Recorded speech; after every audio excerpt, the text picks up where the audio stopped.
Welcome back to the CSP Elite Baseball Development Podcast. I'm your host, Eric Cressy, and this is our 24th episode for Pinch Hit Friday.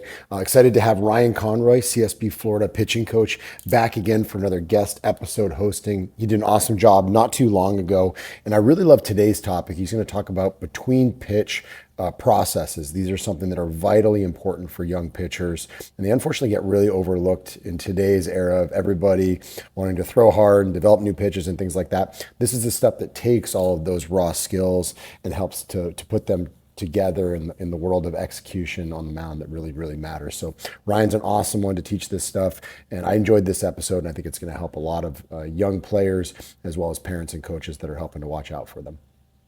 Thanks for having me back on the podcast, Eric. It's always a pleasure to be here. Today, I'm going to be talking about building out a pitch-to-pitch routine, what it will look like, what the importance of it is, and where can anybody start in adding this into their game.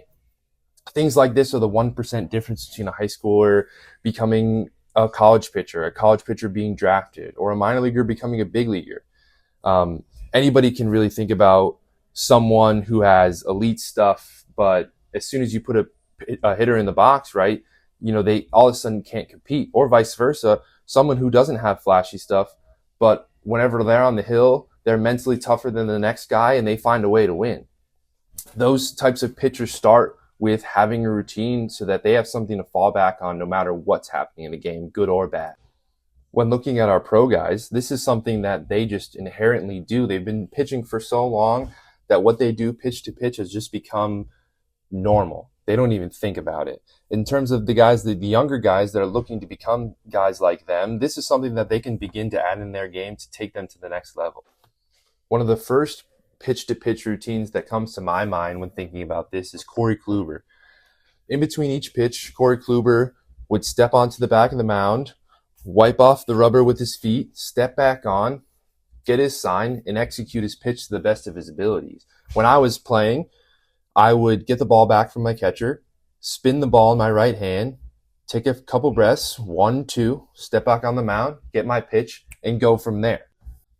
I played with some guys where their thing was they would step off the back of the mound, stare at the left field foul pole for a few seconds, and then go about getting back on the mound and getting their pitch to go and then execute to the best of their abilities. The main overarching theme of all this is it's something that can be applied anywhere and at any time. I wouldn't want to pick something that might not be a constant at every single game I'm going to play.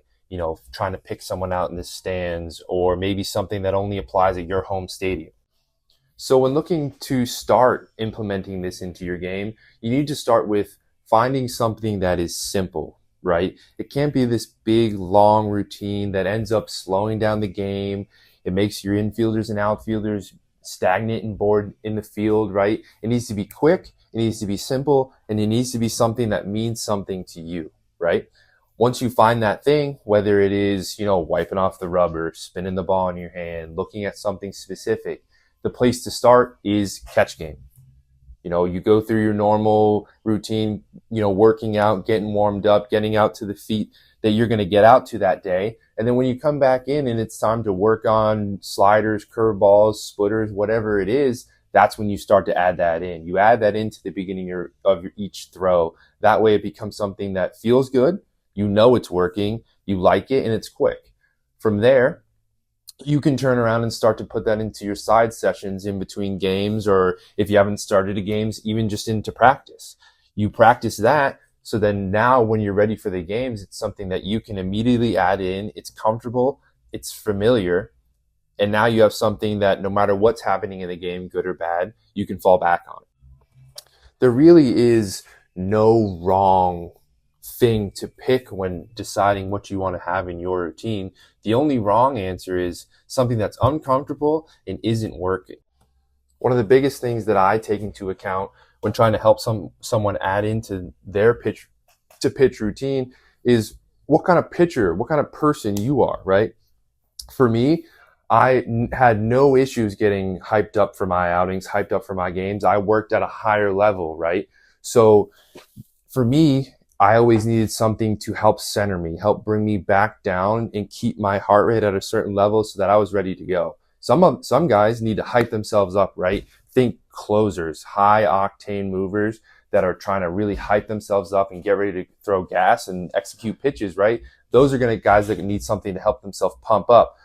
If you're having trouble figuring out what kind of guy you are, it's probably a good idea to start taking mental notes or have someone on the bench for you kind of take notes of how they see you operating on the mound, right?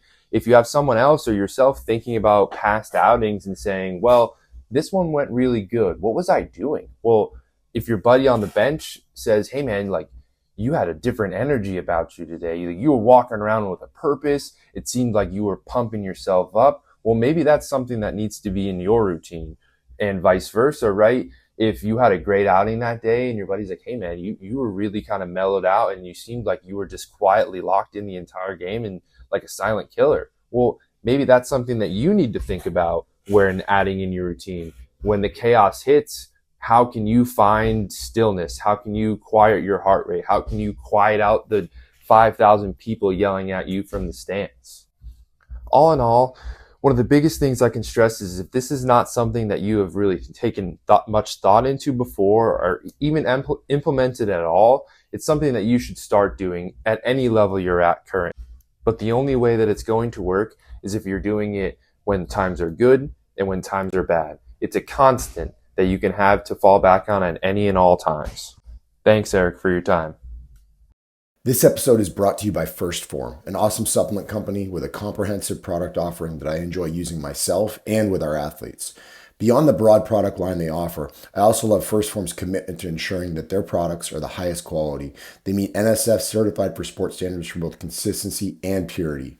Their Formula One protein powder is the best tasting option I've had in over 20 years in the fitness industry, and they've got several great flavors to choose from.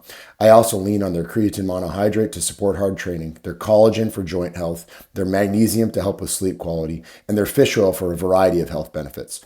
Our daughters and I also share a love for their high-protein meat sticks, which have become a big hit in the Cressy household for school lunches and on-the-go protein options as we head to gymnastics and softball practices. Of course, First Form products also have been really popular with our athletes at Cressy Sports Performance, and they're used by some of the top performing athletes and most recognizable sports franchises in the world. Above all, the people at First Form are top notch, and that's a rarity in an often unethical business. First Form is dedicated to empowering people on their fitness journeys, and that dedication is matched by only their unwavering commitment to exceptional quality and unparalleled customer service. Check them out for yourself at www.firstform.com/Cressy. That's 1stphorm.com/CRESSEY and get free shipping on your order of $75 or more. Additionally, they're offering amazing 10% more than your money back guarantee if you're not fully satisfied with your purchase. Again, that's firstform.com/Cressy to get free shipping on your order of $75 or more.